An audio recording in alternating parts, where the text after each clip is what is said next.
join with computer audio. Okay. Hello? But I did it. Yes, I can hear you. Yes, and Sam is also here. Can you hear me, love? I can hear you. Okay, great, fantastic. Sam? Sam, welcome. I have somebody here with me. Angelica. Hi, hi. Hi, good to see you. Hi, Dimitri. Hello, hello. Yes, he's here. So we have virtual participants who will be receiving recorded versions. One of them being Angelica's friend. I will introduce you two together as well. And another girl from Lebanon.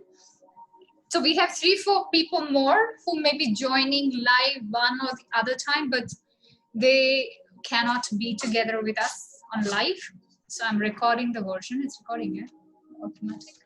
Yes, Right. this is good. I turn off. Yes, so very excited to have you both here. Thank you for the invite. I'm excited. Me too, me too. How is the day treating you both today? Pretty smooth for me. How about you, Sam? I'm having a great day. I was doing yoga all morning, had a very good practice and good things. But over here in Israel, the situation is very, very bad right now with the corona. We're in a very bad second wave. So basically, it's stay at home and hope for the best. You're on top of the universe, as I see. Yes, I am. That's the way I feel. Yes, amazing. Great.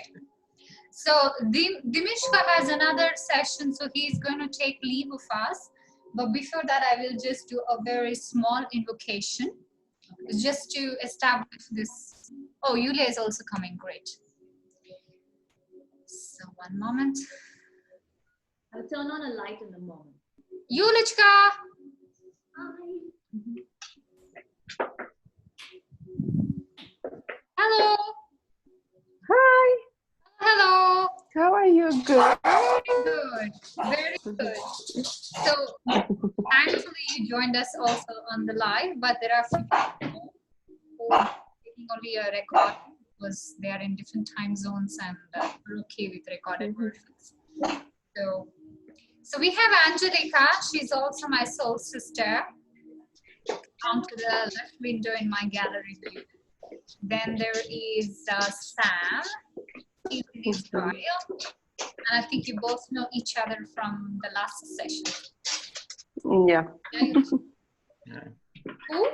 Dima, I'm going to do the invitation and then we can yeah. So first, I'm just going to establish one energy cord between all of us and the space. So you can close your eyes.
Sahana bhavatu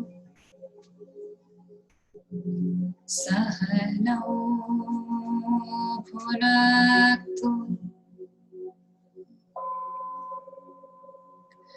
Sahaviryam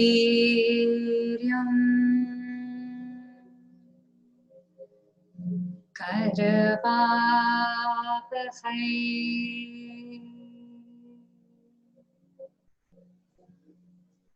Tejasvinavadhitamastu Vidhishavahai Om Shanti Shanti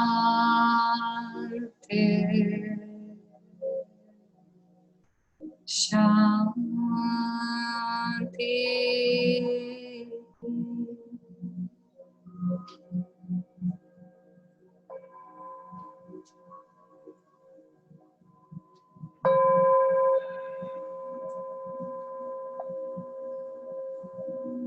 Om Bhumi Mangalam Udaka Mangalam Agni Mangalam Vayu Mangalam Gagana Mangalam Surya Mangalam Chandra Mangalam Deha Mangalam Mano Mangalam Jiva Mangalam Jagat Mangalam Atma Mangalam Sarva Mangalam Bhavatu Bhavatu Bhavatu Sarva Mangalam Bhavatu Bhavatu Bhavatu Sarva Mangalam Bhavatu Bhavatu Bhavatu Om Shanti Shanti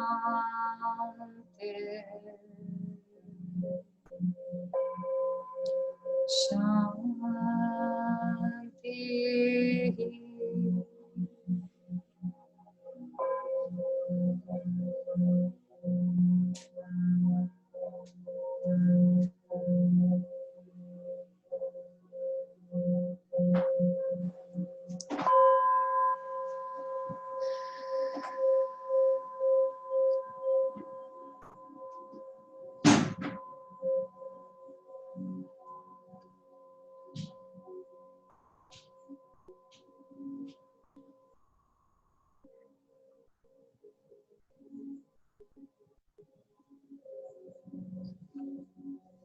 You can slowly feel your toes moving, fingers moving, feeling the stillness inside.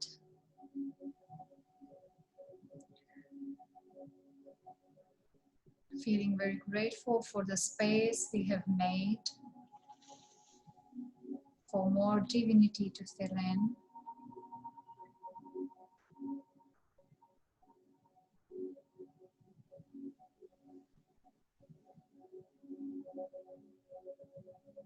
We deeply inhale this new prana.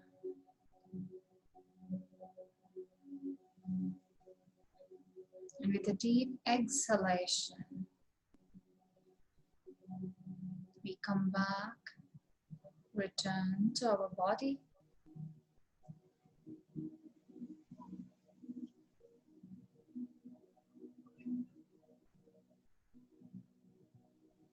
And you can slowly open your eyes.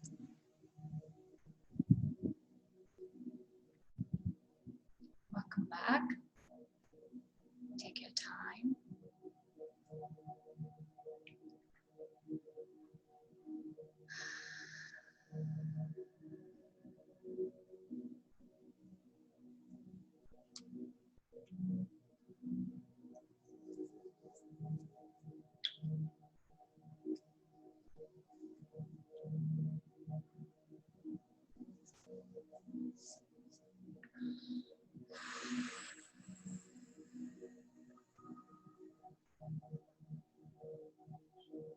Just observe in silence till the time all of us are back.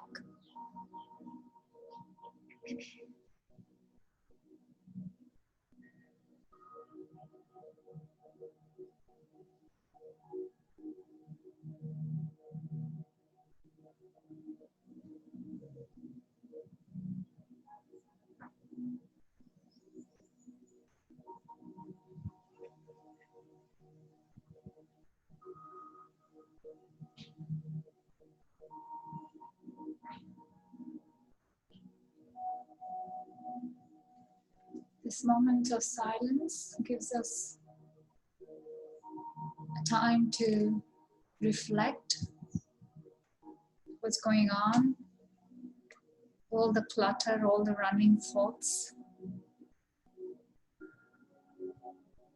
and how we can find peace within with some questions that we're going to explore, some insights that are going to come ashore.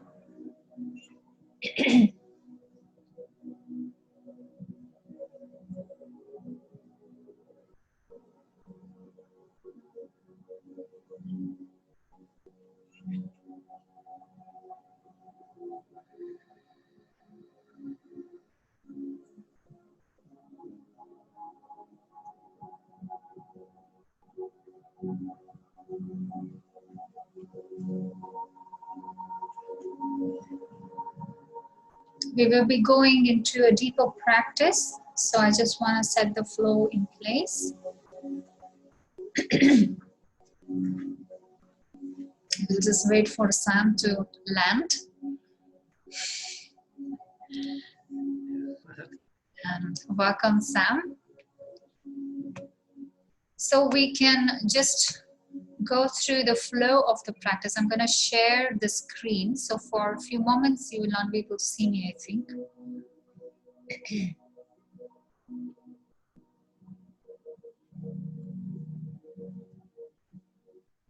One second.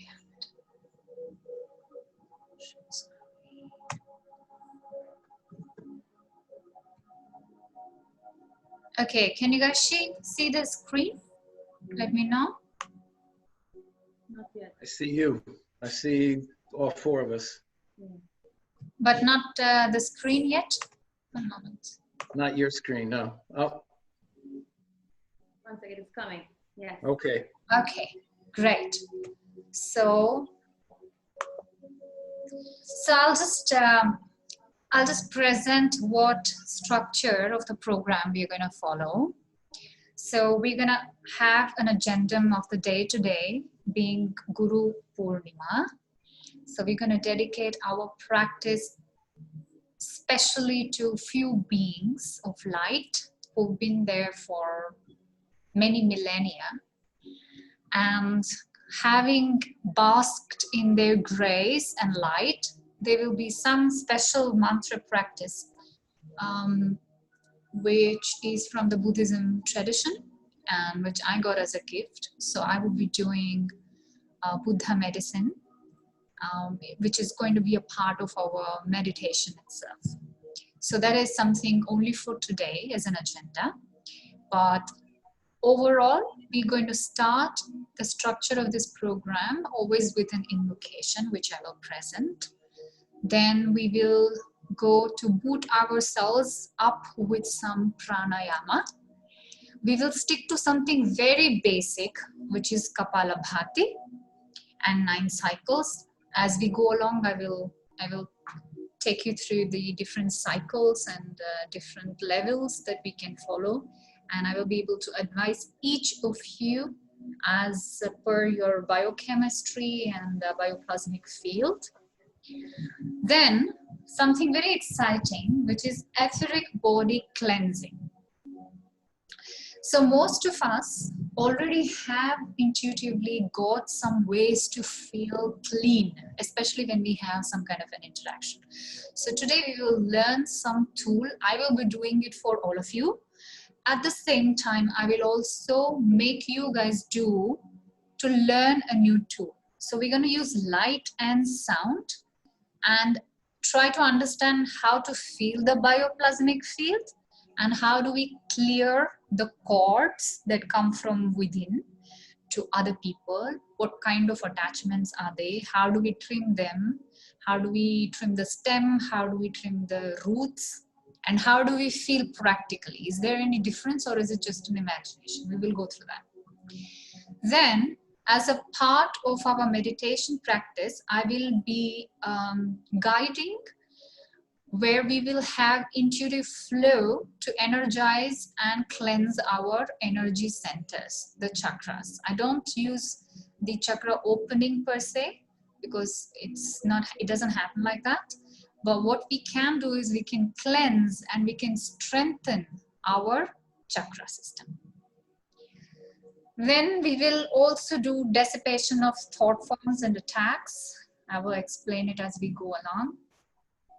So already we will be many kgs down from the load we carry. Apart from all kinds of virus and bacteria we will be minus many loads what we carry from others. Then we will come to focus on these essential physical organs, liver, spleen, solar plexus, heart chakras. We will go one by one. In one meditation session, we will take up only one. We will cleanse one, we will energize. We will not do all the organs. Then, the one mantra practice, which we're going to have for all the 8 sessions, I'm going to present it today. But how it works in the presence of guided meditation and in the presence of your own empowered structure, I will also explain that. But we will do this sadhana together. Okay, this is going to be the soul of this practice. And the guided meditation is going to encompass. So I just gave you the essential structure per se, but what's going to happen is in the meditation itself, I'm going to cover up many of those aspects. Okay, so I will be revealing bits and bits of the program in a different structure. So don't think that, oh, suddenly she said mantra in the 6th point and she's bringing it up first, because once you enter deep dive, it's very difficult for me to bring you guys back immediately and send you back in. So we already did that once. So what we're going to do is now we're going to learn here, imbibe all the things that we are going to understand mentally, emotionally. Then once we deep dive, you don't have to open your eyes till the time I tell you to. Is that all right with everybody? So today being our Guru Poornima, I will just present few essential aspects which are interesting as well. Okay. Again, I have to share the screen for some time. I think most of you know the significance of Guru Poornima, right? I don't know to what level, so I'm just going to briefly take you through the highlights. So today happens to be the first full moon after the summer solstice, which is one of the brightest full moons per day. It's also a partial lunar eclipse. That means there are 2 ayanas. Ayana means the runs or the cycles. So today happens to be in the Dakshinayana, which means southern run of the sun. So the first full moon in the southern run of the sun. Our relationship is always with respect to the sun and moon. So inside our channels as well, we have Prana Nadi, which is your right side channel. Left side channel is your moon channel.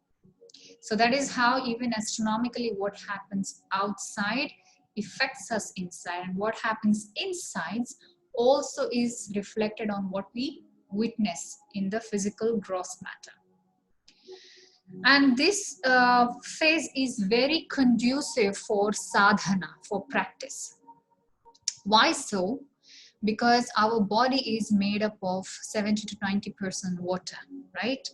And this is the full moon time when the brightest aspect of the moon, which is the manas or the mind, is extremely receptive, extremely ripened to receive the grace, which is why it's very ideal for any kind of spiritual practice. And it also happens to be the day when Adiyogi or the Shankara, from all the tales that you have heard of Shiva and Shakti, long before even all the 7 sages got ready to pass on all the scriptures and Vedas, they were his first and foremost 7 ideal disciples. So this is the day he opened up the box of wisdom and presented all the 7 disciples, which is why it's so significant, and that's why it's called Guru Poornima. We will come upon some aspects of Guru as well, for those who would like to understand the concept of what Guru means. How do we seek and harness the blessings? As much as I know and as much as I have experienced, I'll be able to share with you. Veda Vyasa's happy birthday today, so we can wish him also. He is somebody who has been with me, and I also come from his lineage, and he's very essential. He's always around for those who remember him. Not to miss, also Gautama Buddha gave his first discourse after his enlightenment. So there are many more tales of Ramanujacharya, also many other eminent sages of our times, this civilization, whatever can remember. And some of them are still alive in their etheric body, rainbow body.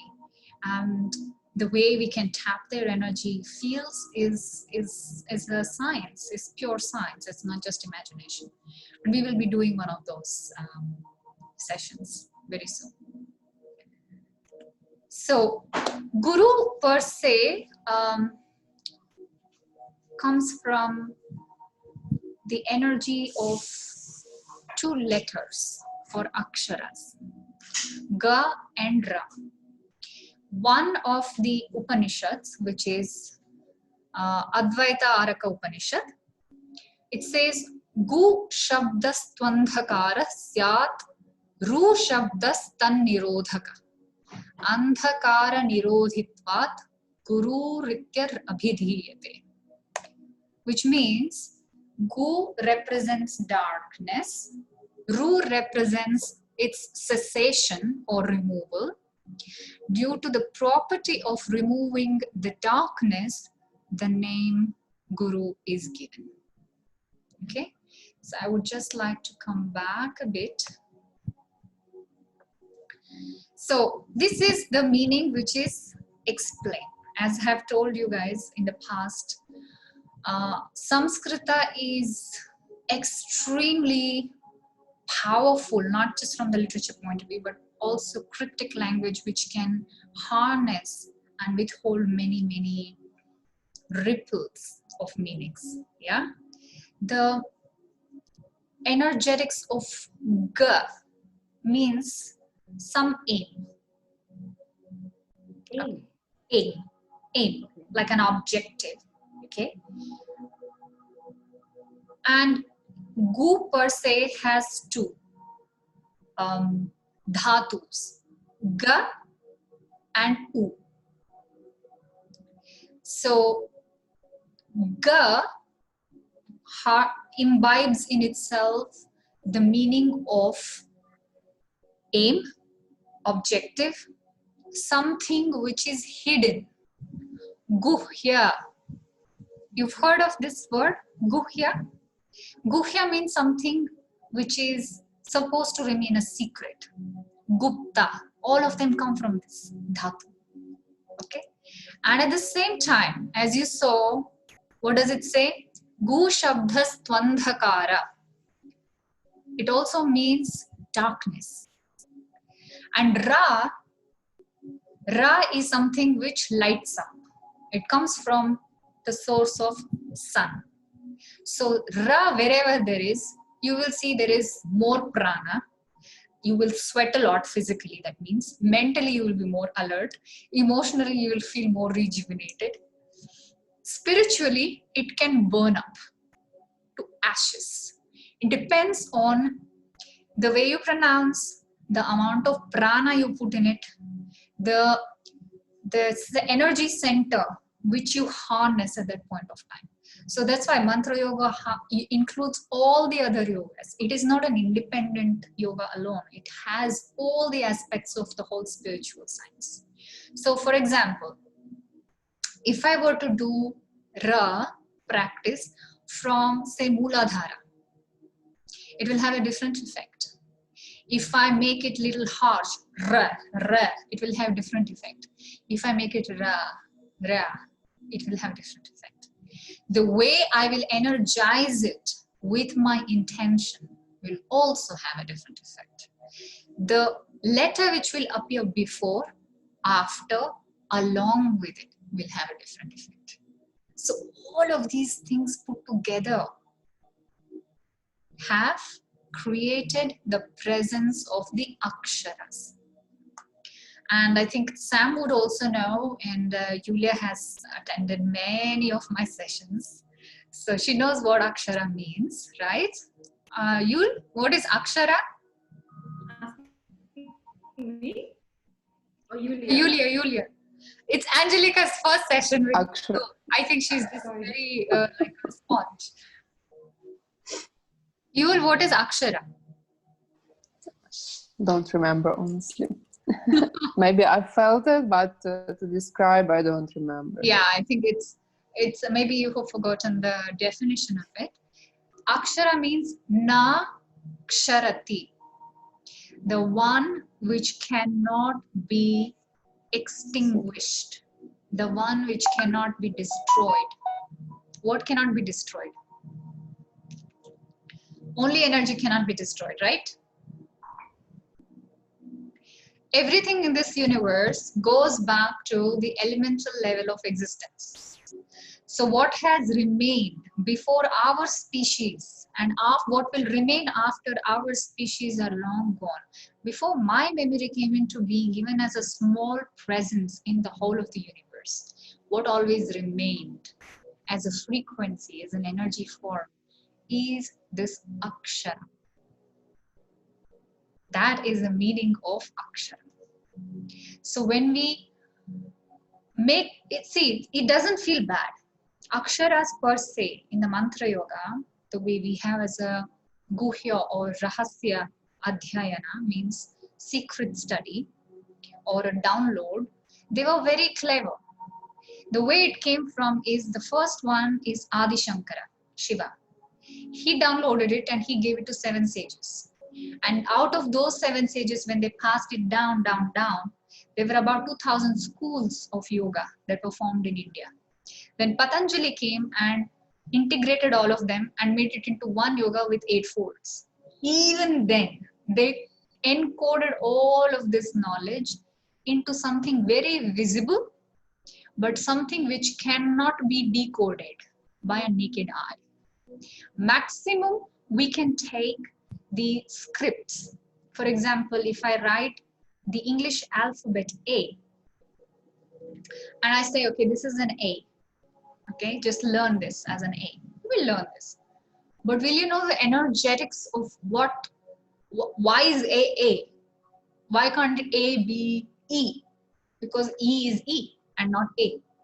It has its own meaning. It has its own synchronized energy patterns. So this is where the sensitivity comes into play.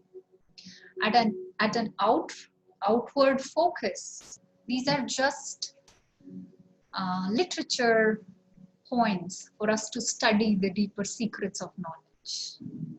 But they are exactly like Da Vinci Code. The more you go into it, the energetics will give you more information, which is going to govern the structural formula of atoms, molecules, of our presence in the world, from the gross level to the most subtle aspect. So from that angle, Guru has manifold meanings. Okay, The significant, what I told you, is something which is also pregnant with wisdom. Guru is somebody who is pregnant with wisdom and can give birth to the one who is thirsty. So what we do is, there is a concept when there is a guru and a shishya are involved. Okay, it's a relationship of a very unique friendship, a very deep friendship. In India, there is also a lot of aggrandizement of this, that, you know, Guru Paduka, we prostrate and we almost treat him like God. It's a very different form of devotion which may not be understood widely by everybody. But what I can share is that you don't have to have an extreme amount of devotion to all the gurus. But you need to identify in all different strata how this concept of guru has manifested. From, it could be somebody who was an incidental meeting, to a point of time, somebody who you think you can give your life to. If he tells you to jump into the well, you will jump into the well. If he says, go catch the snake, he will bite you, but you will catch the snake. You will. Because that is the time when you will take the leap of faith.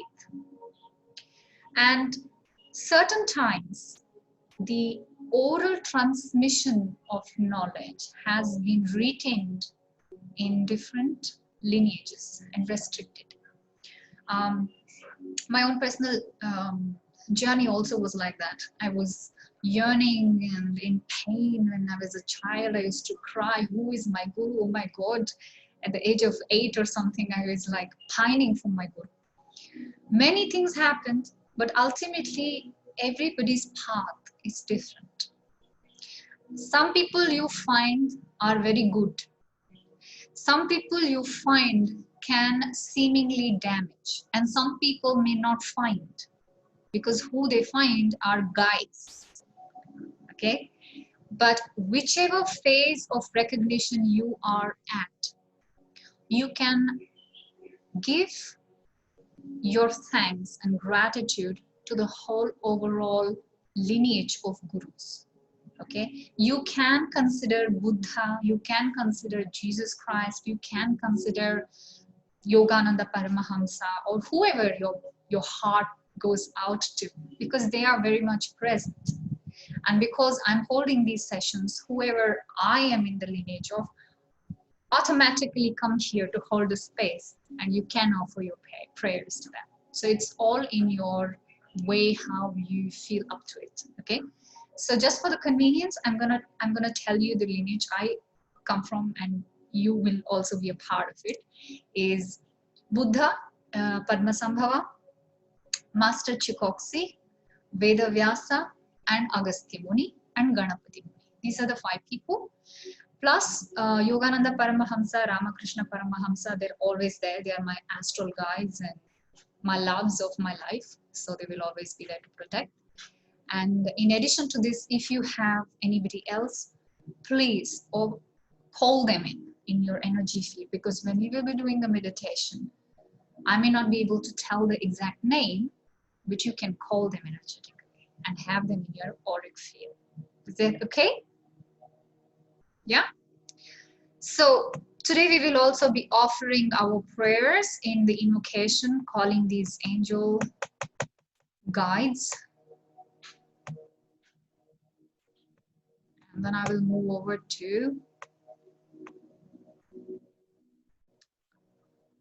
the mantra itself. Okay, I'm gonna share the screen one moment. Yeah.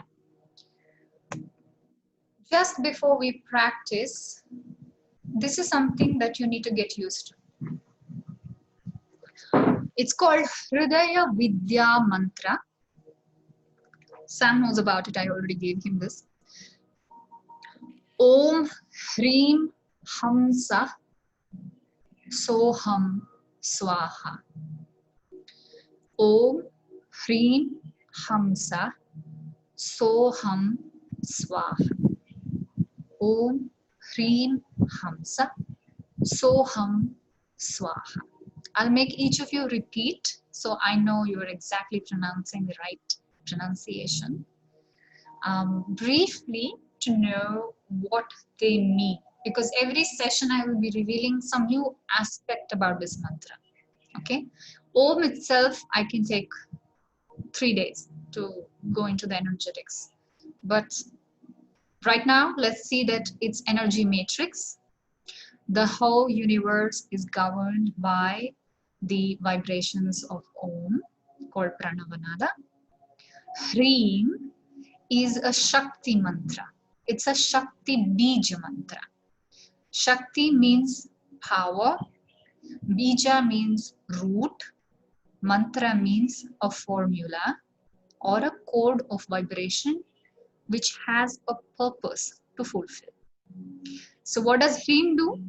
Hreem harnesses with the light of two energies, expansiveness and fire.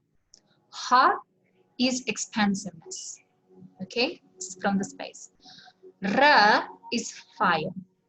It has both together in one breath.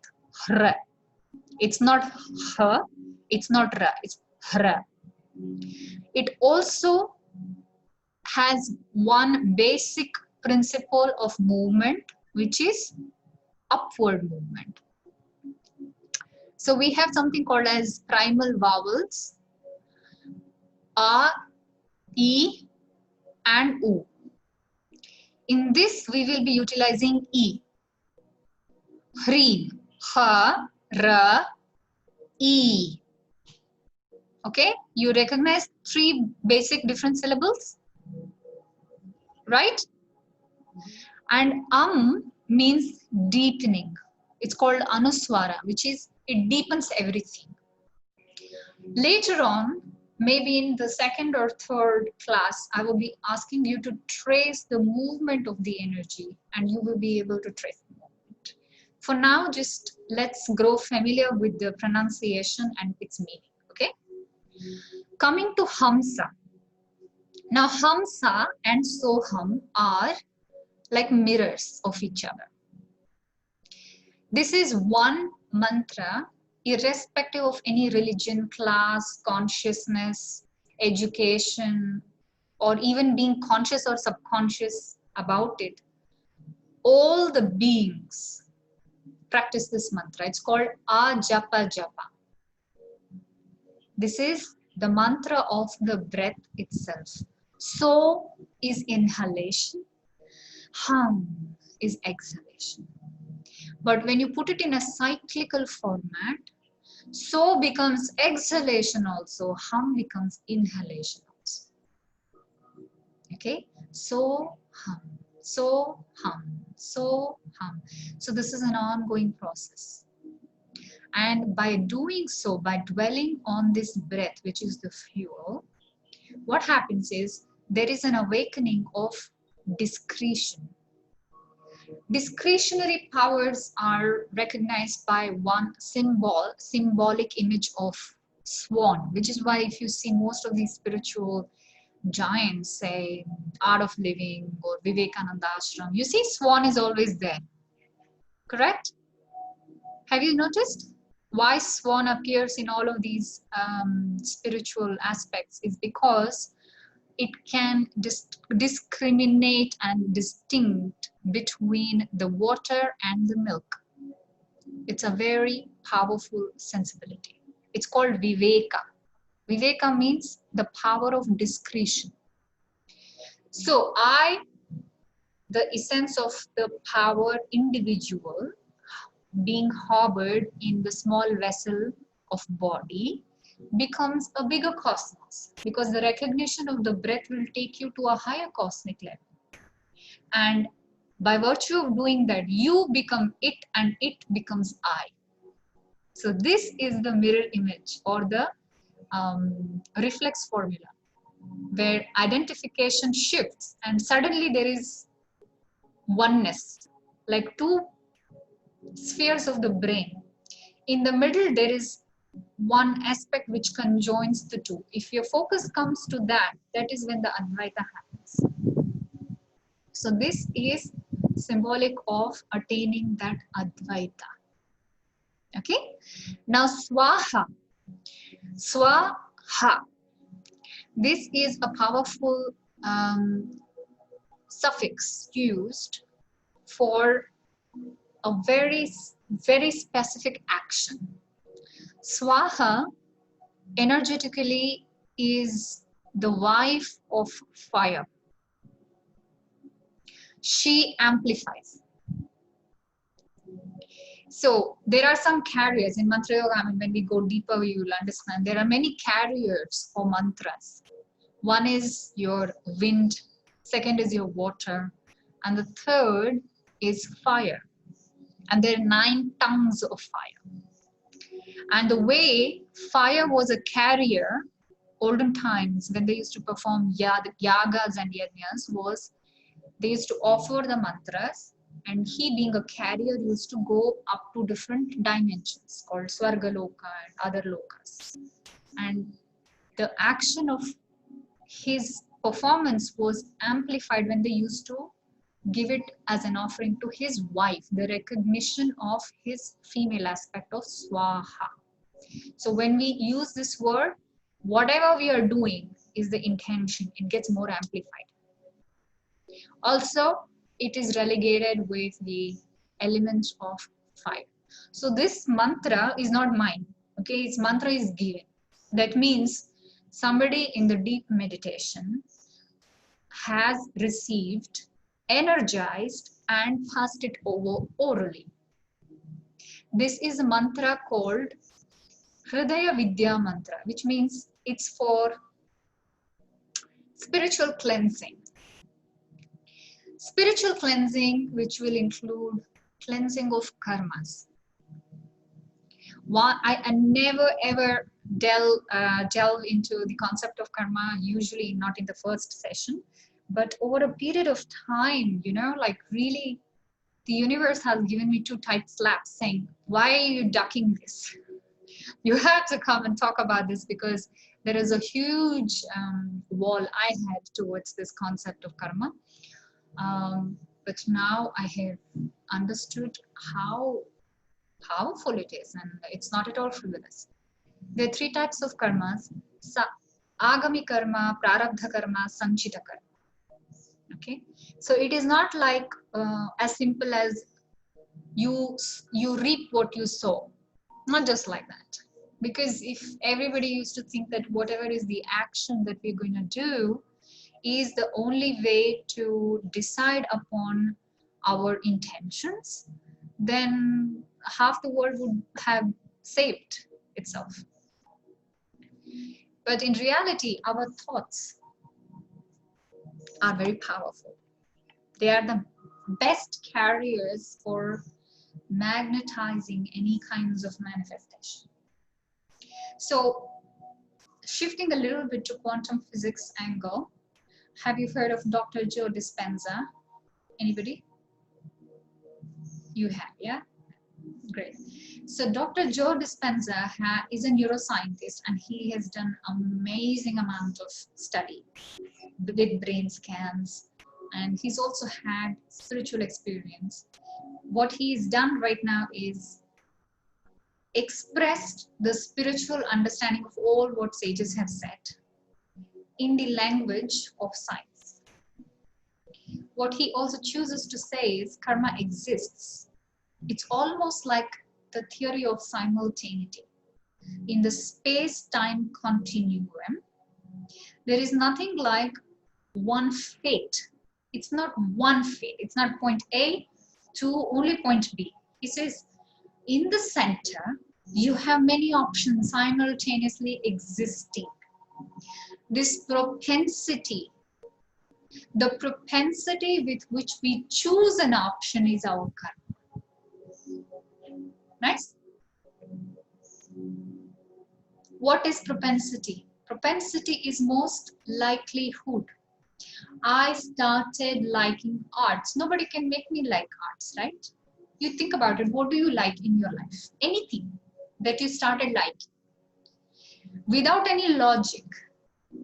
Nobody can get into your brain cells and put this thought saying, stick this up saying, Angelica, now you will start liking beautiful clothes. You have a sensitivity for great art. Or nobody will be able to say, Sam, you're going to like spirituality at this age and at this time, and you're going to meet somebody like this. What happens is you inherently imbibe this, and it doesn't go up to only genetic level of transformation, because genetically is what we receive is a certain type of memory, of course. And genetically also have some karmas which we are answerable to, which we have a responsibility towards. Our family members we choose, our friends we choose, our environmental factors we choose, but doesn't make it our cage. We can very much change even genetically. And that is exactly the concept of karma. I mean, it's very, very big field. For me, the inspiration of understanding this mantra came mostly from even Buddha, Padmasambhava. What he does is shifting constantly between your individual aspect, which is your reptilian brain, looking for survival, me. You know, something happens, I have to protect myself against something. But there comes a point of time you're so expansive, there is no other. And there are people in the living body who can achieve this. Ramana Maharshi was one of them. And even in today's day and age, you will be able to come across people who already have become that, or at least who are on the path of becoming that. But we are not going to judge anybody that this person is not there, this person is there. Our idea is to become that. Whichever way we stop short at before we are declared dead, our true intention and sankalpa has to be somewhere on the way, en route to this. Agreed? Which is the largest, biggest intention, because if this is cracked, everything is cracked. There is nothing else we can seek, because ultimately, if we find ourselves who we are, all the answers, all the key ingredients which makes you alive, just by your mere presence can be changed. Okay? So this mantra is for the spiritual cavern of the heart. Heart does not mean Anahata Chakra here. There is something called as a spiritual center of all our energy centers. 7 chakra system is for babies, because when Theosophy tried taking Oriental knowledge to the West, they wanted to make it very simple. So they said, okay, 7 colors, you know, of the prism, let's just make it 7, and everything is so easy for us to derive the colors and render the meanings. So they they made it more comprehensive by saying there are 7 energy centers. But in reality, there are 114 energy centers. And 112 of them are the ways in which we can attain enlightenment. So, coming back, we are going deeper into this flow. Coming back, we will focus on energy centers which are cardinally important. We covered all of them in our cleansing part. We will also cover some minor energy centers. Okay, so you will just have to identify them. Next class, I will be able to do the energy anatomy. For this class, we will just go into intuitive flow, and I will be able to guide you into your organs. Everybody understands kidney, liver, intestine, back of the heart. So I'm not going to use any technical medical term. We're just going to go into that, cleanse that part, come out. All right.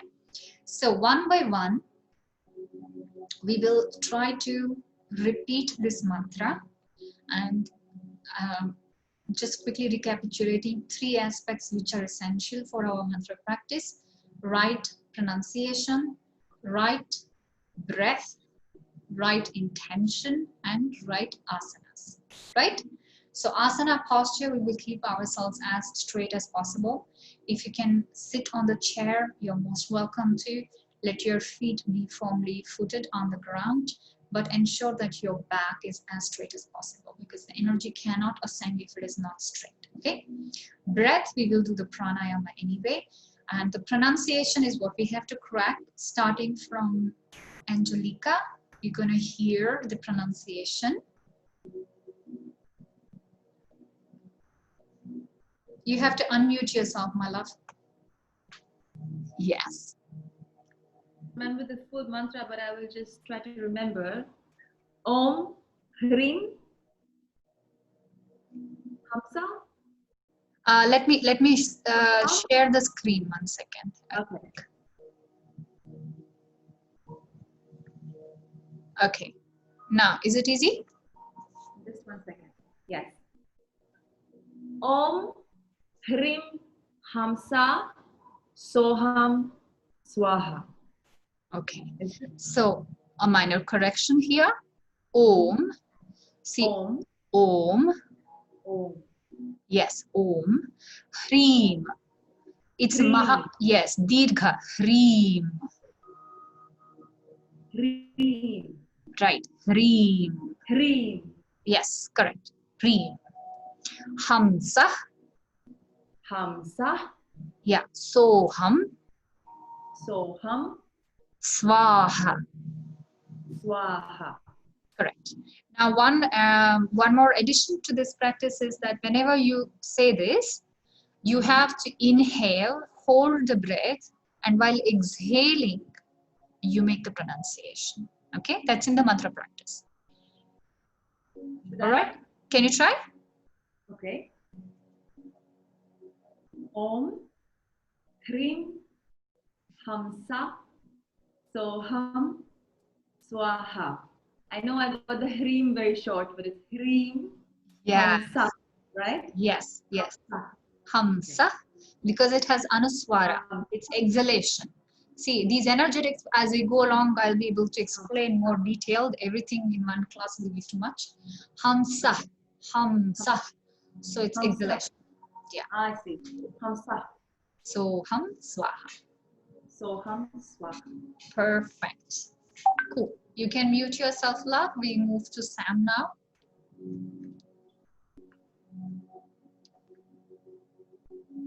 Okay, you can hear me? Yes, perfectly. Okay. Om, Hrim, Hamsa, Soham, Swaha. Actually, I love all of your pronunciations. It's so cute for me personally. Israeli English. It's anglicized. That's good. Yeah. So we will try to make it work with a very native vibration. Okay. You have to forget that you're not a native. It's in your body. Your body understands this. So when you say Hrim, can you try Ha? First Ha. Ha, Now say Ri. Ri, Now say Ri. Ri, Ri. Ri, Ri. Ri, Yeah, now combine Ha and R together. Hara. Hara, No, not, see, it's like Ha is pregnant with Ra. Hara, No, 1 second. Hara, Niyat. Hara. Ha and Ra come together. Hara, But in that slight lag, Ha comes first, Ra is like caught on. Hra. Hara, Hra. Hara, Hra. Hara. Ha has Ra in it. So the moment you open, you include Ra. Hra. Hra. Hra. Hra. Hra. Yeah, got it. Hra. Now, for this, you will make from Hra, you will add E. And the two long, elongated E. Hri. Hri. Hri. It's short Hri. one. Now make it elongated at the E. Hri. Hri. Yes. Now, along with Hri, you stop with Hreem. Hreem. Hreem. Hrim. Hrim. Hrim. Perfect. Cool. So just get the hang of it. It will be easier. Okay. Hamsa. Hamsa. Hamsa. Hamsa. Soham. Soham. Soham. See, so is a little softer. When it comes to, it's actually saha, aham. But when they come together, soham, soham, soham. Soham. Perfect. Soham. Soham. Soham. Now this is the right pronunciation. The moment you will say soham, it's anglicized. It's not correct. Soham. Soham. Yeah. Okay. So for next, you will be able to pronounce this more often. You will get used to it. And now you will be also hearing me replay it. So let it fall on the ears and in your energetic body, and you'll be able to reproduce that sound easily. Yulichka. Okay. Om, Hrim, Hamsa, Soham, Swaha. Perfect. Perfect. For her credit, she's been with me for more than 2 years. Yulichka, so you better get Yes, 2 years. Cool. Cool. So perfect. Om Hrim Hamsa Soham Swaha. And this is the rhythm we will catch. You will try to replicate with me a couple of times. Om Hrim Hamsa Soham Swaha. Om Hrim Hamsa Soham Swaha. Om Hrim Hamsa Soham Swaha. Om Hrim Hamsa Soham Swaha. Om Hrim Hamsa Soham Swaha. Om Hrim Hamsa Soham Swaha. Om Hrim Hamsa Soham Swaha. Any difficulties? No? Little bit, yeah? Okay, we will get used to it. So, but when you hear me singing, does it make it easy for you to follow, or you have to see the screen? No, it's good when you're singing it. Okay, fantastic, great. So now we will go into the practice. So I'll have to explain a bit of pranayama.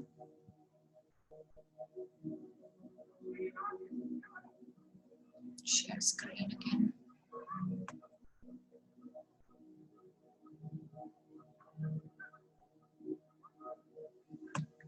Now see, we will just do the beginner level kind of Kapalabhati right now, okay? Understanding the time, sensitivity, etc.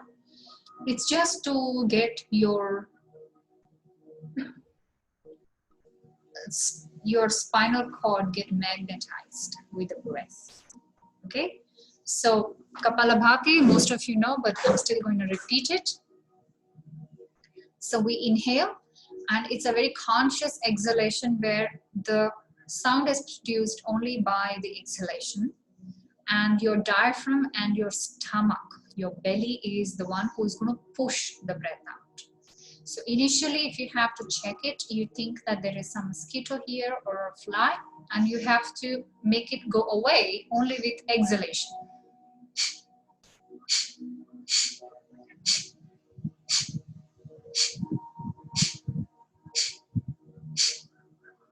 Like this, okay? We will do 9 breaths of 3 cycles, okay? So 3 cycles with 9 breaths each. This is the beginners. Then, okay, etheric body cleansing also. So is this part clear?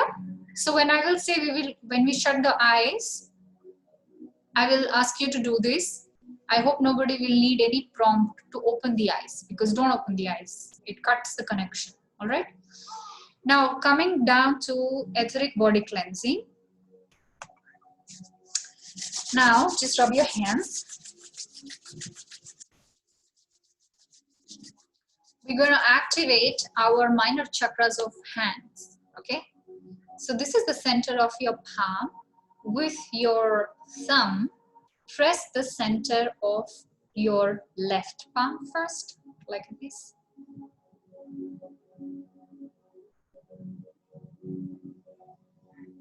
And the same way, you're going to do it for the other palm.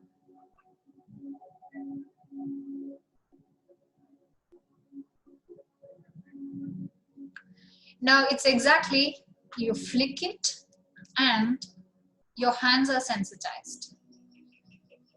You flick it like this and your hands are sensitized. That means your hands, when you cup them loosely, you can feel the sensation of your bioplasmic field. Just try to feel the energy of this palm with this palm and this palm with this palm. Okay, just try to see it from as wide as possible until the time you feel the energy between each other is like a squishy ball, like a beach ball. And stop there.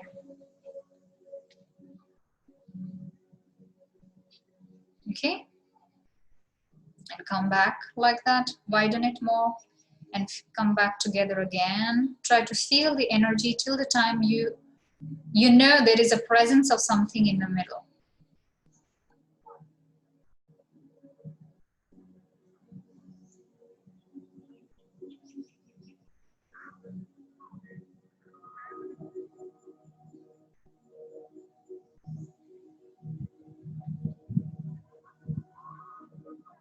Okay, push it back, drop your hands, come back.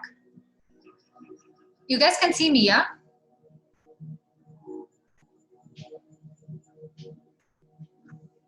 Okay, great. So now, see, the left hand or whatever is your non-dominant hand is for receiving the energy, and the dominant hand is to project the energy. If you're a left-handed, you're a left-handed person, then you harness with right hand and you project with left hand. If you're a right-handed person, you receive with your left hand and project with your right hand.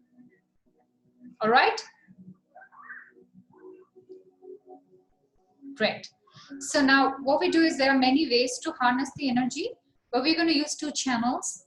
Tap on the energy center of your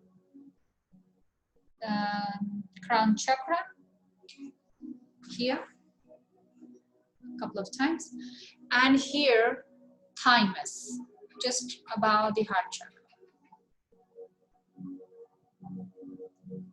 So now these 2 energy centers are active, as well as these 2 guys.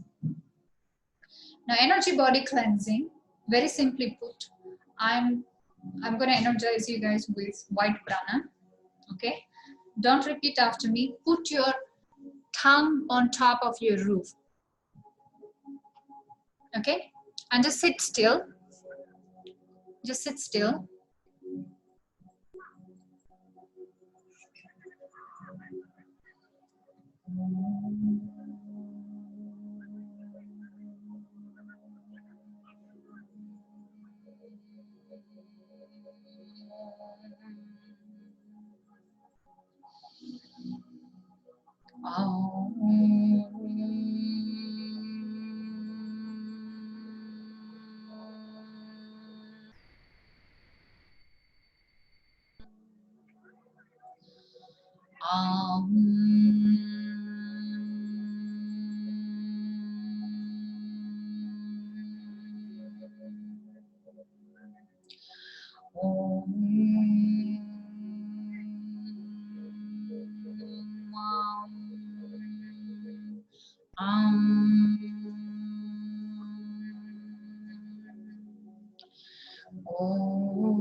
Just feel the energy of brilliant white light entering from the top of your head.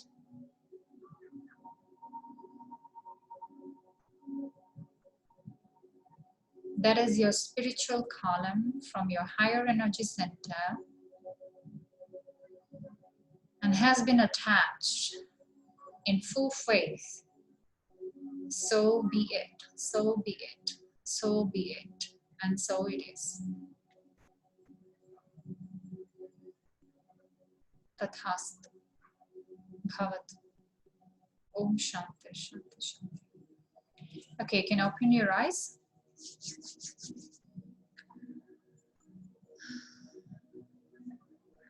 So you have the energy of this white prana now. Okay, it is the prana which includes all the 7 colors as well. But what you're going to do is, when you harness this, you're going to harness it from your crown chakra and your hand chakra from the non-dominant hand. And this is how you project. You're going to create a visualized imagery of yourself in front of you as a mirror image. Or if you're comfortable scanning yourself like this, you can scan. Okay, from this center till the base of your chakras. So all you're going to do is like this. Okay, and I will finish it off in the end anyways, leaving you completely cleansed. But this is for your empowerment. You guys can utilize this any point of time you want to feel cleansed. This is energy etheric body cleansing mechanism. You harness and you cleanse. Okay, you sweep. This is called combing technique. You just comb it down. Okay, and there are some minor chakras here. So all of them put together with this, they come out in full force, and all your bioplasmic shield, they comb out all the gray, brown, or whatsoever colored thought forms, psychic attacks, or abuses which are hurled at you by somebody else, which you have internalized. What people say as lodged, sedimented in the auric body. Okay, most of us do not know about this, but this is why we feel like somebody else's feelings are stuck with us. So this is the best way. Can you just try, all of you, combing, so I know that you have got it right? You harness from one hand and you comb. And very slow. The slower you do, the more energy you feel. Otherwise what happens, see, like when you do like this, until unless you can see, you cannot know whether you have covered or not. The density of the energy has to be felt by your fingers, fingertips.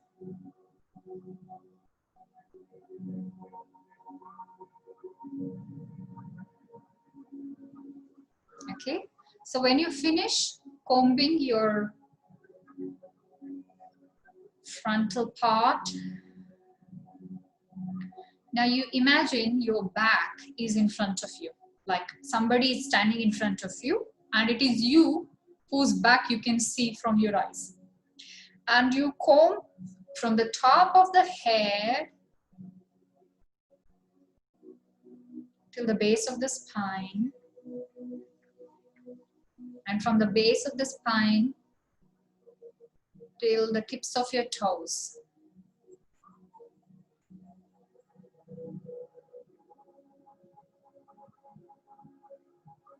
Okay, then imagine right next to you a violet flame. For now, violet flame of about 2 feet tall. violet flame, bright white violet. White because all the colors have to be a little subdued colors. That's how the celestial colors are seen. So imagine right next to you, and when you comb it, you put them into the flame. Please ensure you put it into the flame and not at any other parts around you. Once this practice is complete, you can visualize the violet flame thanking them, and it will completely be put out. Okay, clear? Violet flame next to you. After cleansing and combing, you put all these energetic dust into the violet flame. Then once this process is complete, when you no longer need the violet flame, you ask the permission for the violet flame to be put out. Okay? Alternatively, next time I will make a solution and I'll give you a recipe to do a lavender spray. You can just spray it on your, you have lavender spray. Oh, fantastic. Just spray it on your palms till your... I just did. I don't know why. See, it's the intelligence of the body and the intuition. So till here, if you can just pray and break down all the negative energies. Another alternative I'll give you is salt solution, sea salt. Take 2 liters of water, mix sea salt in it, and just dump it. All the negative energy, just dump it. But that water has to go down into the drain. Do not touch that water. Okay? So these 2 things, I will write the formula for that and send it to you later. But easiest method, according to me, is violet flame. Nobody gets to know anything, just put it there. Okay?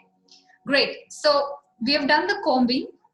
Now just close your eyes. I will do whatever is not complete. If there are any left in the meditation, I will be able to take care of them. So just close your eyes, 2 minutes, give me 2 minutes, and I will be able to do the cleaning.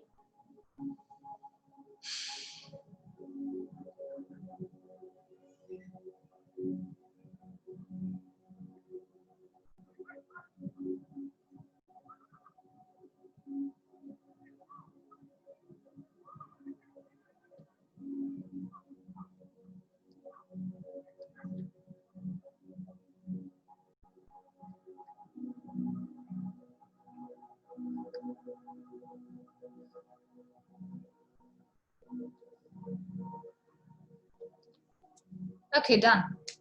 All of you can open your eyes. There are something called as arrows. So many levels later, we get this to do it in a couple of seconds to cleanse solar plexus. Cool. So we have covered the cleansing also. Now we can enter into the meditation. What we have done is we have already prepared our body. So it's going to be a short, powerful practice where we're going to churn up a lot of things, cleanse a lot of things. All right. Now, if we close our eyes, you will only hear my voice and not be coming back in the middle. So if you want to drink water, fetch water, go to the toilet, do it now.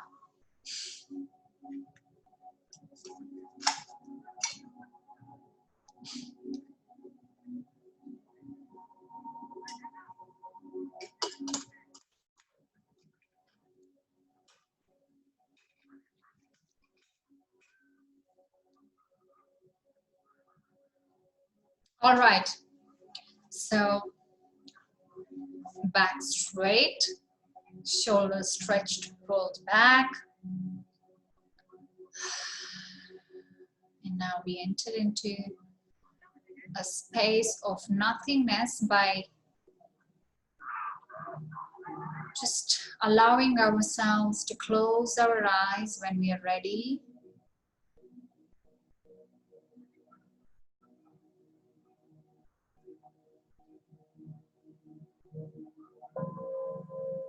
Just quietening the mind.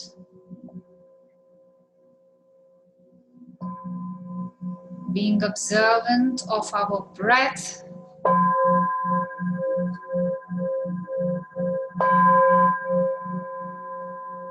Slowly deepening our breath.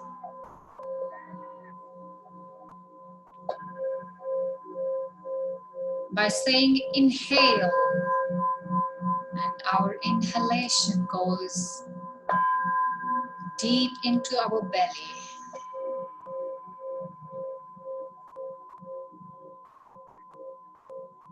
We hold and pause,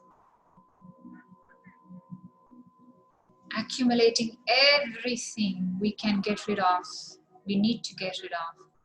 And exhale.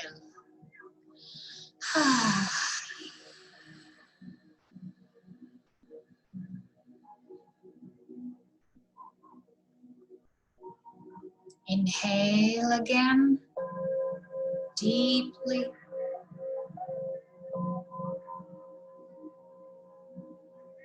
Holding our breath, preparing all the cells to leave out all the toxins, to be surrendering back. And exhale. Say in your mind, exhale.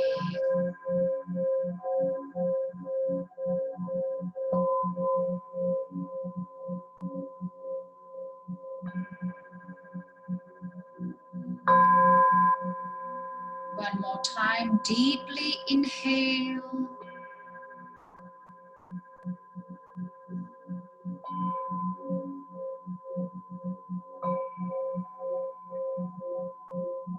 Hold.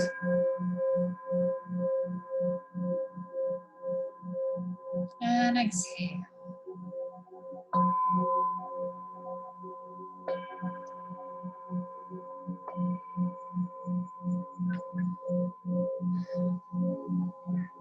Now be so relaxed.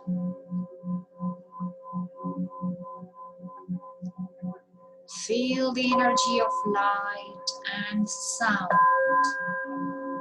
entering from the top of your crown chakra. Here we invoke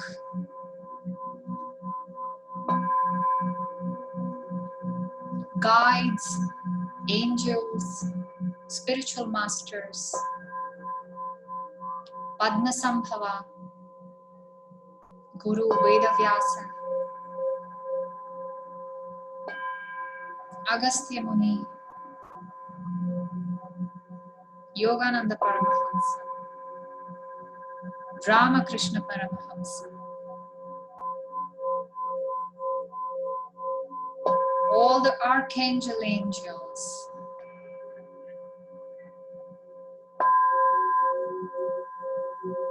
come and be with us to hold the space of light.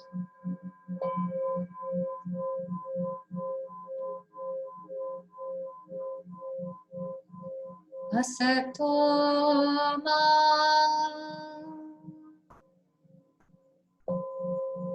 sadgamaya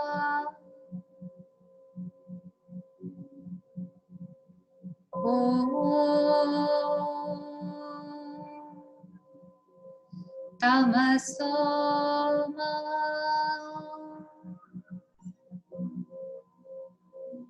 jyotirgamaya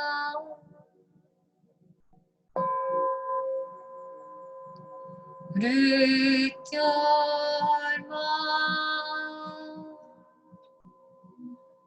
amritam gamaya.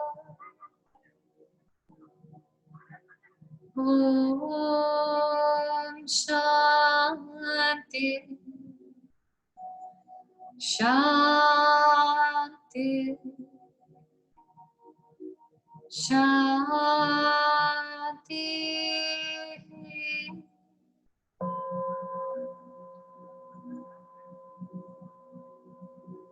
The divine beings of light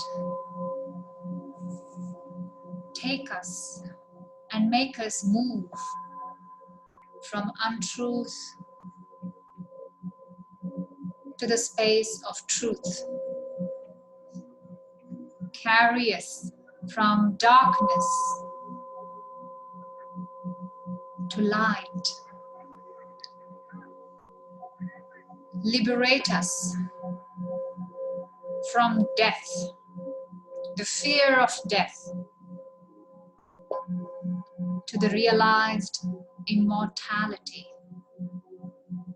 eternity. I'm not the body, I'm not the mind, I'm not the emotion, I'm not the thoughts. I am spiritual light and sound. I am an eternal frequency echoing inside and outside my harbor. My body is an instrument, and so are my actions, and so are my thoughts.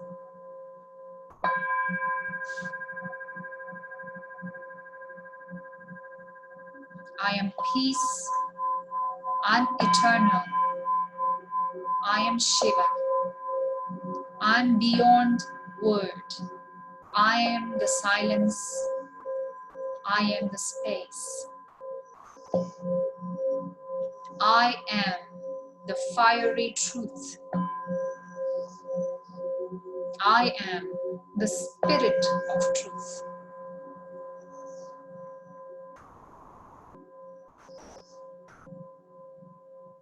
Now let these vibrations of the sound travel deep inside the cellular memory for few seconds.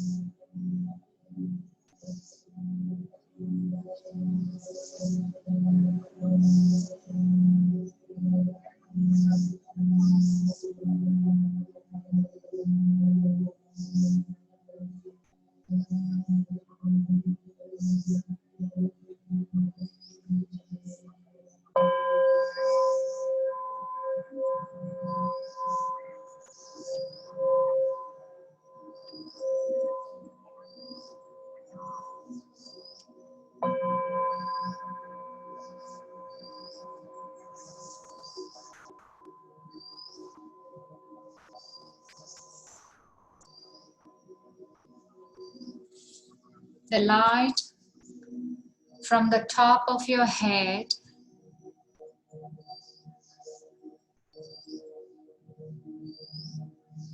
is pulsating with your breath, coming down to your forehead,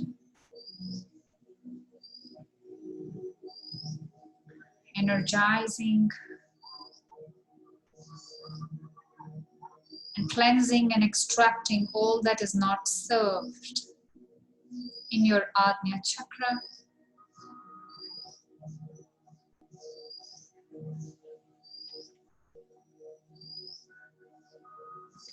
Flowing down to your throat chakra, Vishuddhi.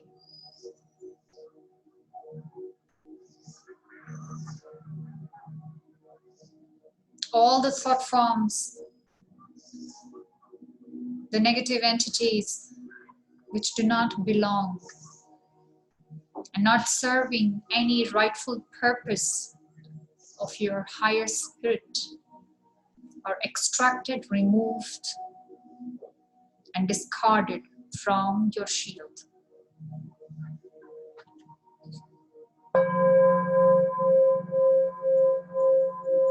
Your Vishuddhi is cleansed and energized. Moving down, let this energy move around in many circles in the heart, Anahata center, Cleansing, extracting all the negative thoughts, forms, and actions, rendering it clean, crystal clear. Moving down to Manipura, between your sternum, ribs, and lungs.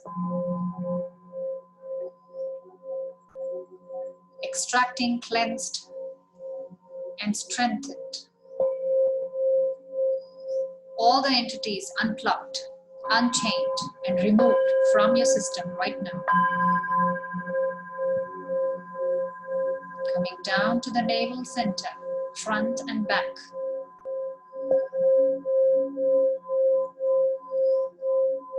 All the memories of the past lives, stuck emotions, all your soul contracts that have stagnated you, making you feel you don't have a free will, are torn, extracted, and removed right now from your system.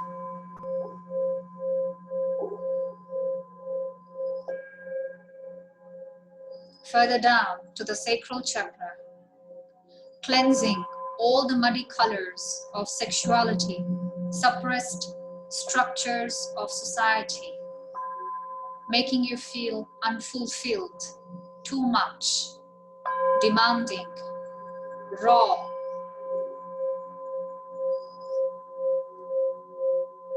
are disconnected,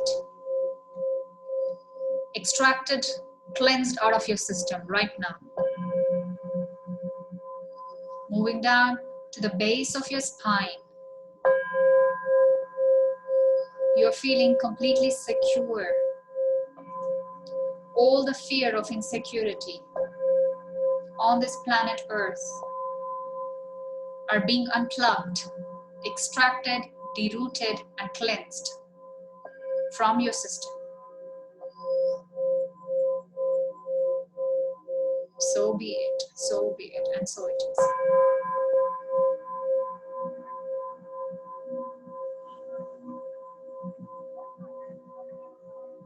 Now bring your attention to the base of your spine.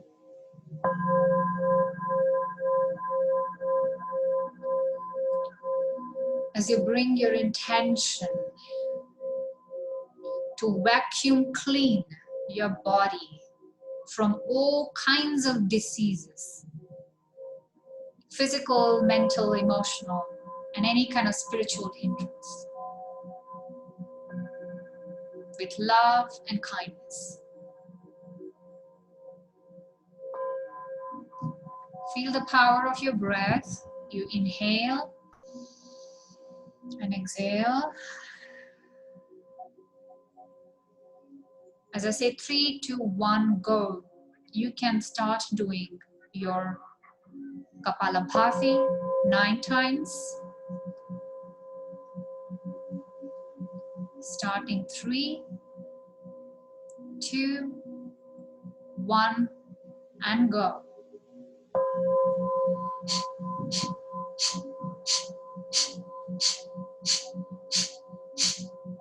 And pause.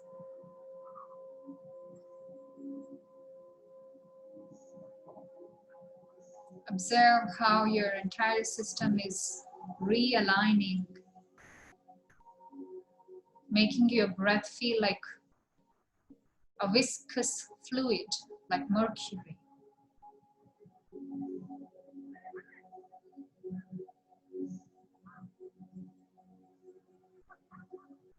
We begin the second cycle 9 times.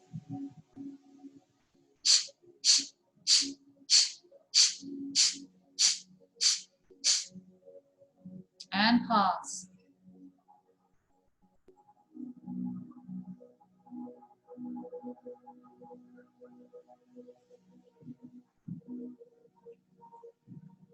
Deepening, going deeper into another level of gravity inside within us. The power to remain still and harness. The third level begins.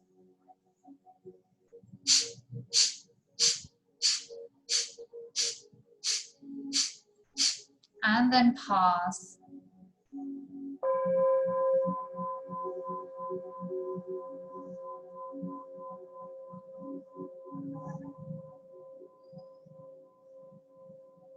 Now from the base of your spine, using it as a road,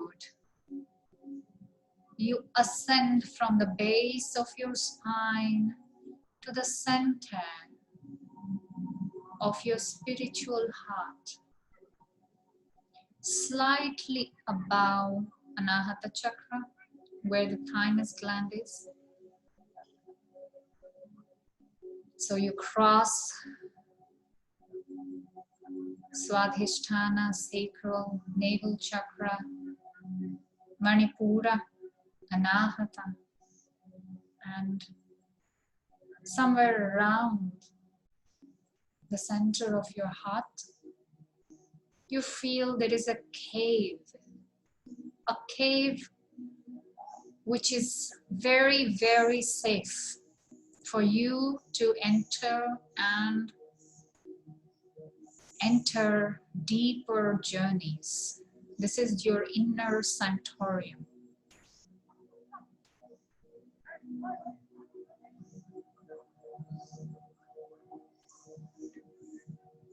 If there is any flow of electricity in your body, just be aware of it.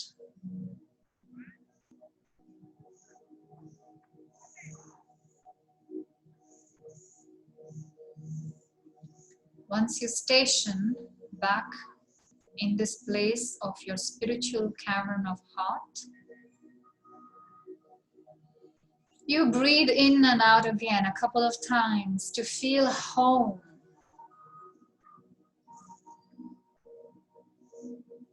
Inhale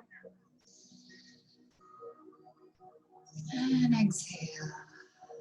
There is no hurry as you're going to transcend time, space, and dimensions.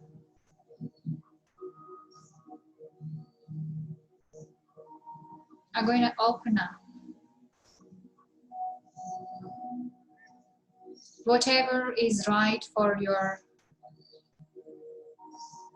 present self, with the permission of your higher self, the journey of your intention to cleanse your thoughts, your actions, your words are going to happen with this miraculous mantra. We're going to activate the universal energy of Om. We harness the light which is going to expand and burn all the deeds and actions to ashes, to the remnants of ashes, converting them back into pure form of energy. This combustion of energy is going to happen with the fuel of your breath. So focus your breath in the center of your spiritual heart. Internalize this process. Feel this mantra even before you start uttering this mantra. Ready your physical body for this process.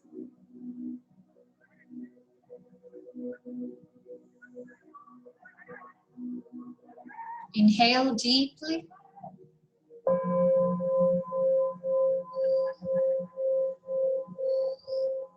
And with the exhalation, start chanting the mantra with me. Om Hrim Ham Sa So Ham Swaha. Om Hrim Ham Sa Soham Swaha.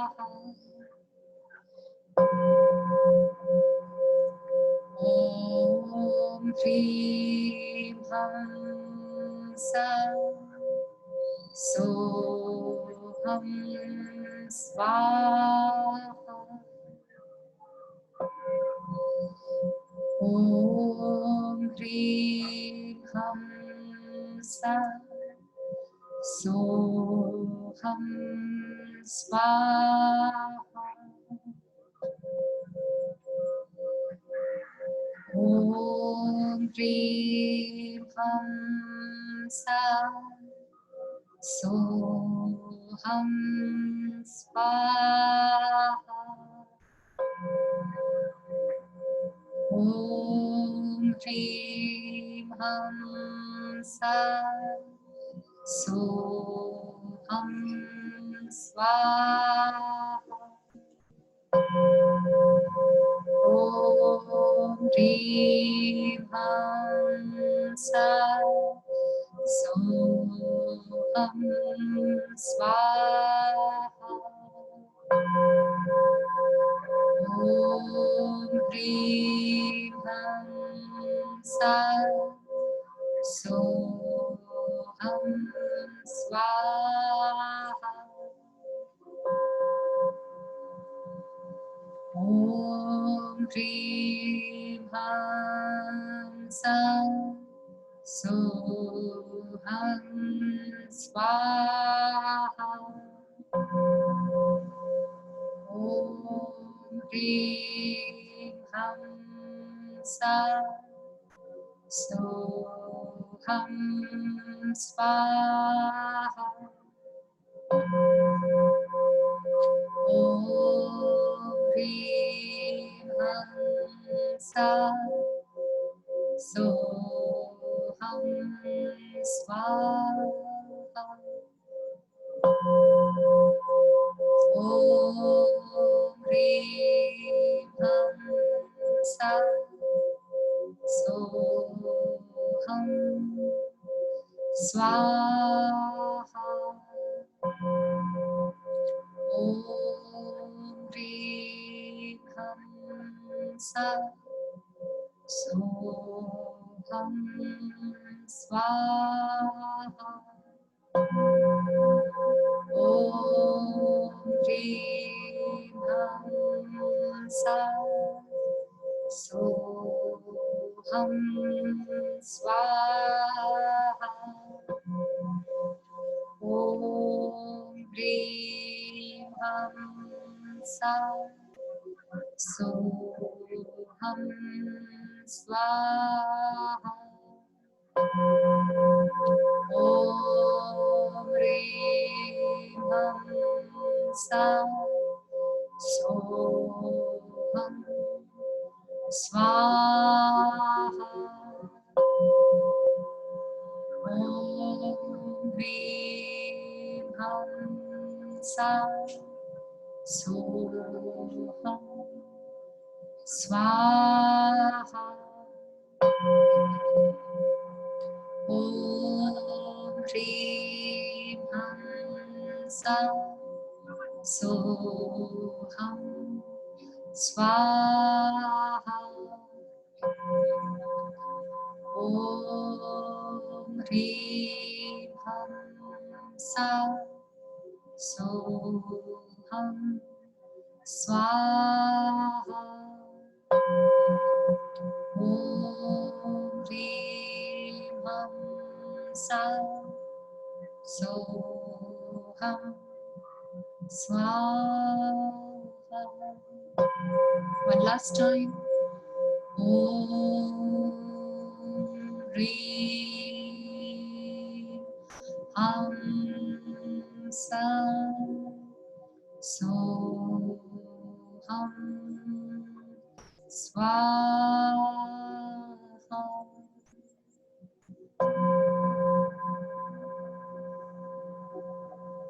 Now mentally repeat this mantra 3 times.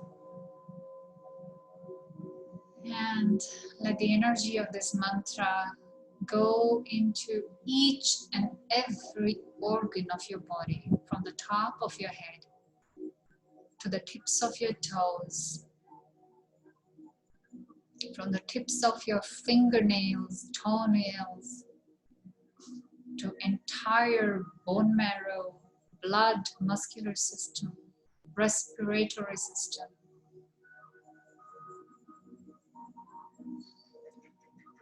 Each and every cell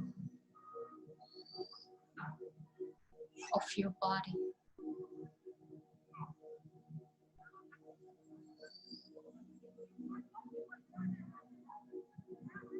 With the inner vision, you see the whole of your body as a combination of innumerable number of chakras, wheels and vortices of energy spinning. And all of these energy centers have received the vibrations of this beautiful, powerful mantra, which has set out the action of cleansing, thought, deed, and our intention. Not only of this life, but of many lives in the past.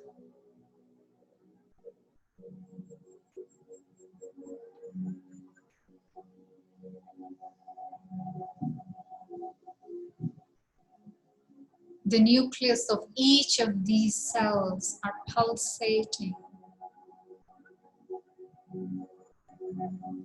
Now the space between the nucleus and the emptiness, feel the space. You are present as energy in that center. You are this energy, unmanifest energy.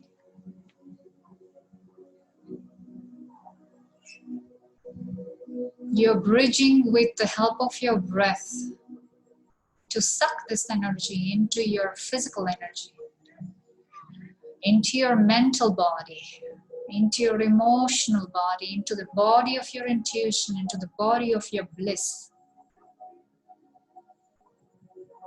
And you visualize yourself and feel yourself transformed into a being of golden light.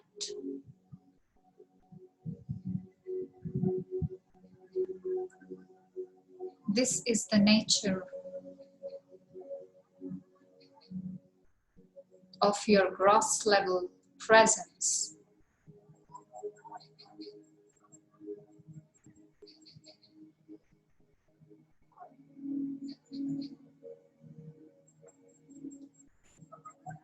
Feel how this golden energetic light body makes you feel.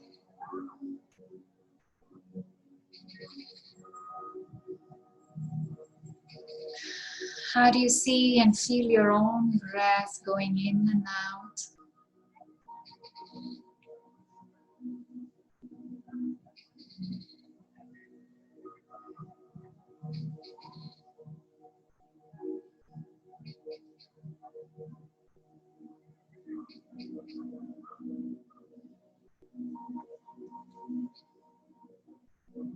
Let it fill and radiate all around your body.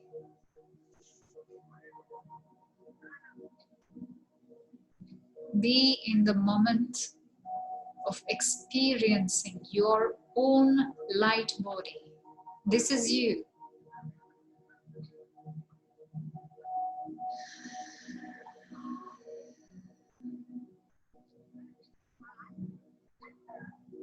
Now, with the help of your breath, bring your attention to the center of your heart.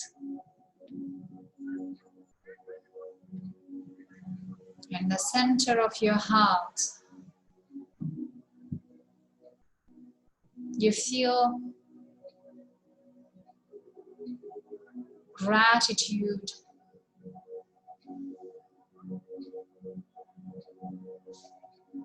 for being born with this amazing, miraculous tool of having a body, of having a human life, of having a consciousness.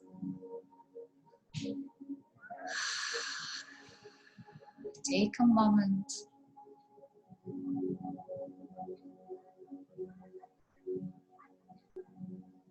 to fully realize the potential of your own kindness towards yourself.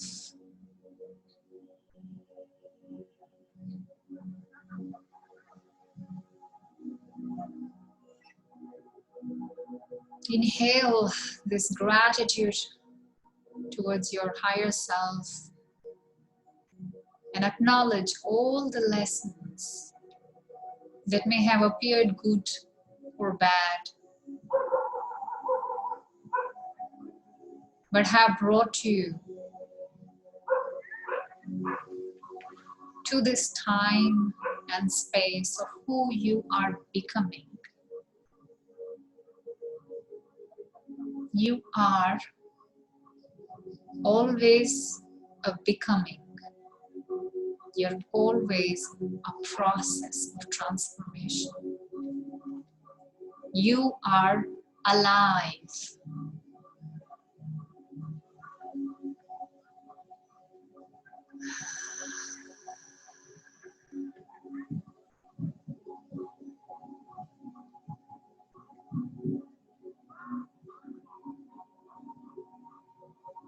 Today we are going to release one emotion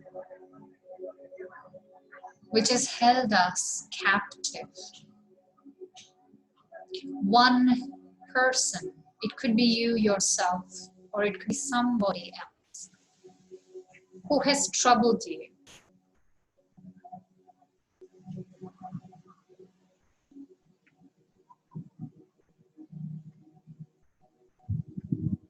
And you have been unable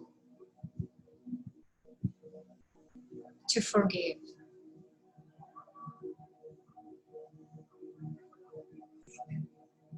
Imagine that person being present in front of you.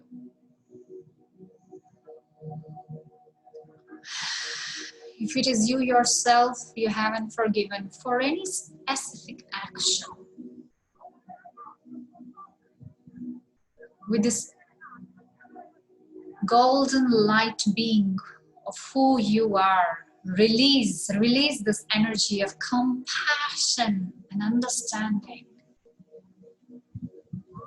and flood the other person with love and light.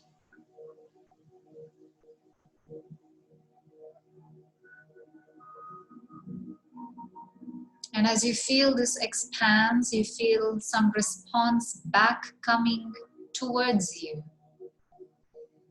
Ripples of love and affection multiplied. It's in giving that we receive.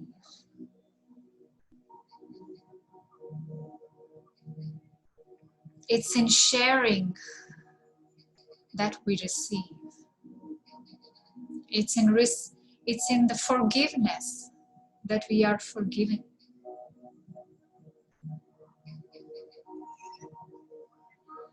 Allow your inner self to feel completely drenched with this kindness. Vulnerable.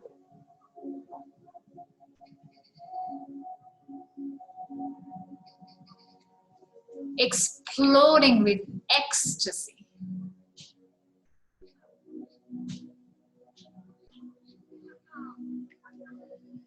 And let that give you an inner smile of acknowledging your real state of being.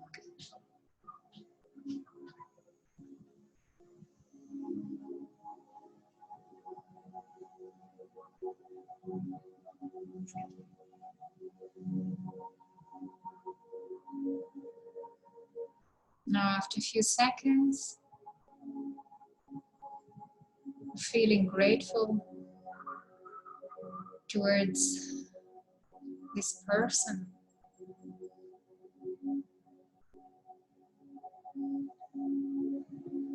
We give our thanks to all the ambience around.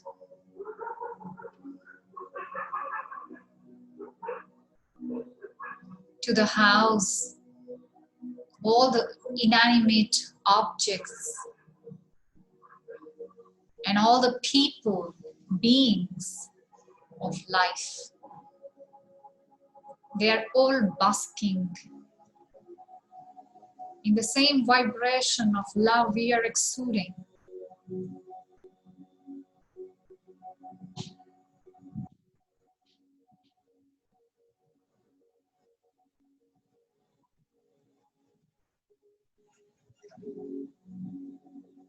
As I count from 10 to 1, you slowly return to your physical body. 10.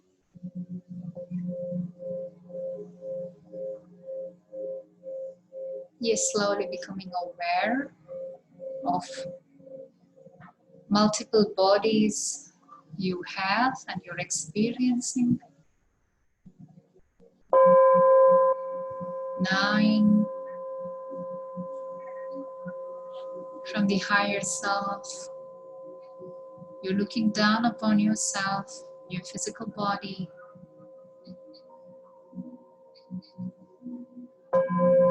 Concentrating your energy.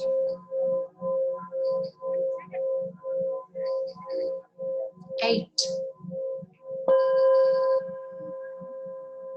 You're becoming aware of your breath. 7. Your consciousness is blending in with your breath. 6. With this inhalation, you feel the air through your nostrils. 5.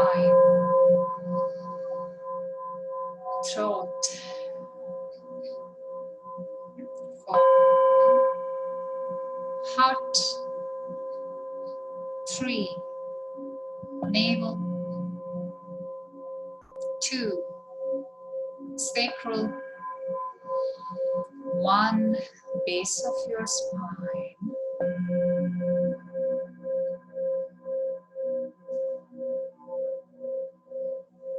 You're fully and presently made your way into your physical body, becoming aware of your ambience, slowly moving your toes, your fingertips, very slowly waking up your body, moving your wrist in clockwise direction and then anti-clockwise directions.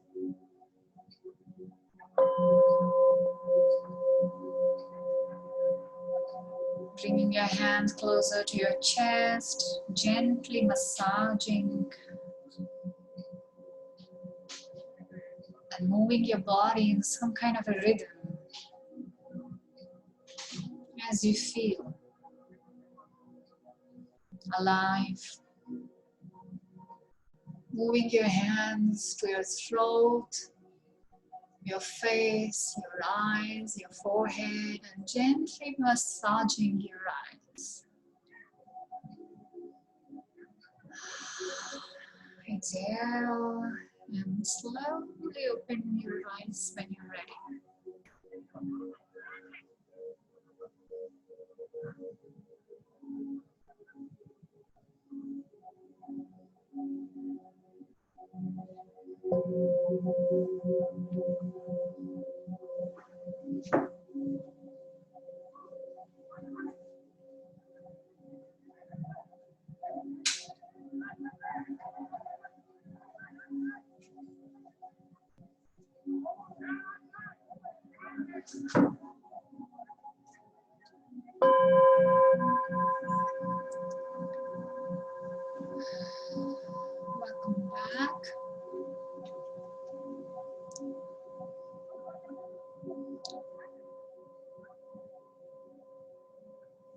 So we're fully back, present.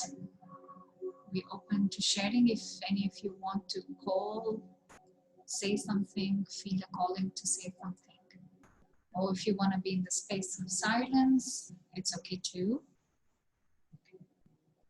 If you have any observations you want to share, go ahead.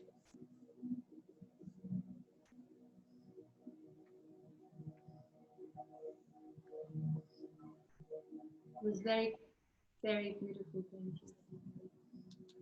No observations in that sense. It was very relaxing and very beautiful. Wonderful, wonderful. Did you feel any other presence of your dimension? Yeah. A lot has happened, so it's very difficult to pinpoint, but I think I will allow myself to absorb it and yes. share with the session maybe even. Yes. Yes, yes. It's going to take some time to really appear, because we have just come back. We're like freshly born new babies. A lot has to be processed. Yeah. But amazing to hear your voice and your experience, and you're glowing. Lovely. I'm so grateful that you shared the link with me yesterday, and I had a chance to be here today and the next one as well. It's perfect. It's perfect. Amazing. Thank you. Thank you so much, Angelica, my dear. Sam, would you like to say something, or how do you feel? Bit overwhelmed. Tremendous amount of energy.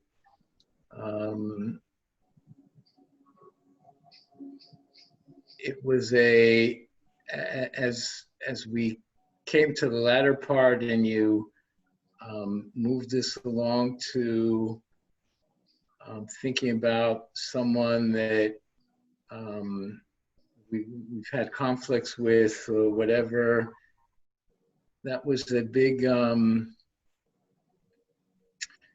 bit of a contradiction for me, to move all this positive energy and kind of being outside of my own reality back into something very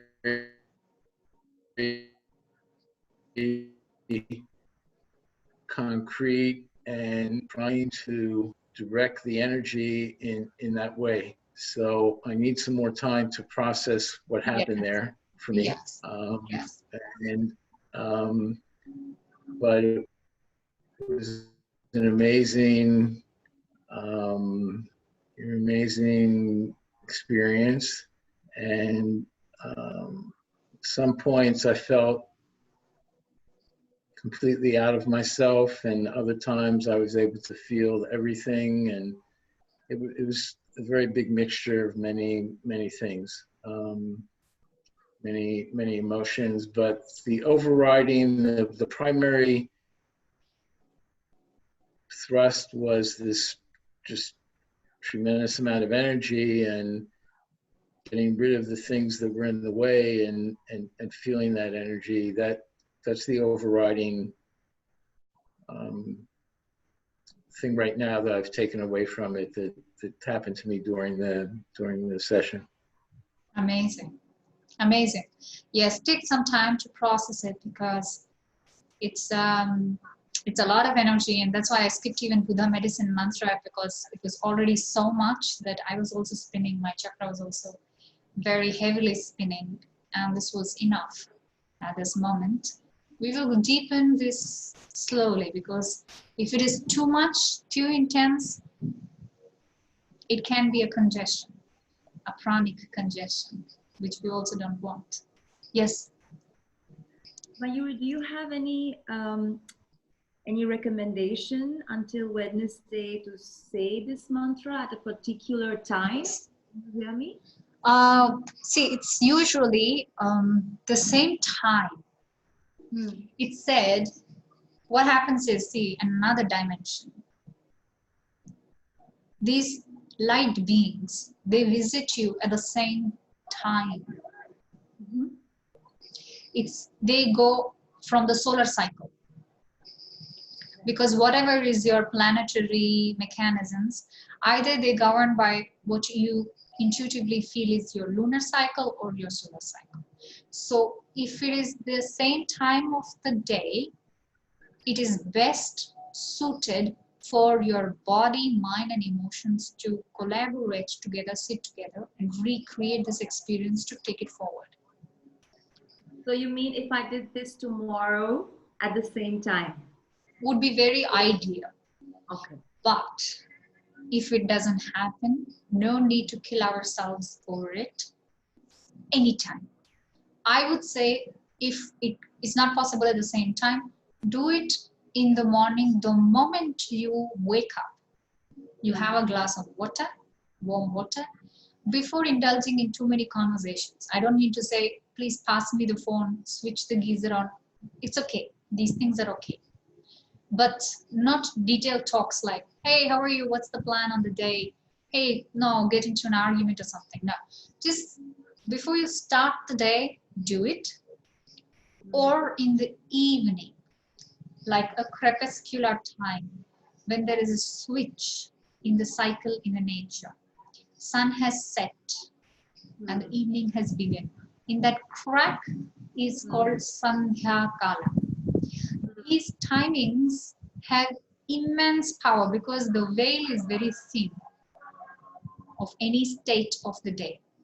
In that moment of transition, it's like, you know, you're behind an ambulance and you get your vehicle through. It's like that. You bypass a lot of things, you get away, you get a quantum leap. All these things are possible. So these are the timings which really can give you a lot of energy. So these are my 2 suggestions. But as I said, if you can't stick by it, just go with the flow and just do it once a day for sure. Thank you.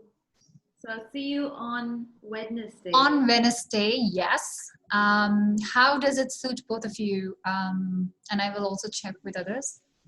5:30 is okay for you, Sam? 5:30 is perfect for me, yes. 5:30 is perfect, great. So what I can also do is, because we will also be dealing with every organ, I will be doing some specific formula for each of these organs. So I may give some kind of a reading material, I may not give, it depends. So just be prepared. If I give, I'll give you at least 1 day time to be prepared about it. I will not rush you saying in half an hour read this and come. Then it's my responsibility to give the transmission.